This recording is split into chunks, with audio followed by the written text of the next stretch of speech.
এবার আমাদের মাঝে উপস্থিত রয়েছেন বিশাল মিছিল নিয়ে আমাদের গাজীপুর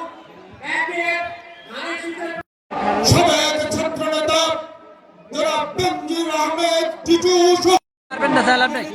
সভাপতি জনাব ফজলুল হক মিলন,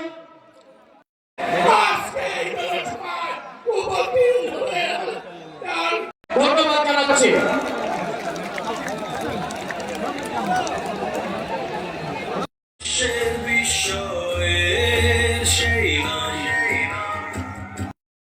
এই যে মাইকের বাসগুলো যদি এভাবে আপনারা নাড়া দেন তাহলে কিন্তু এটা সমস্যা হবে।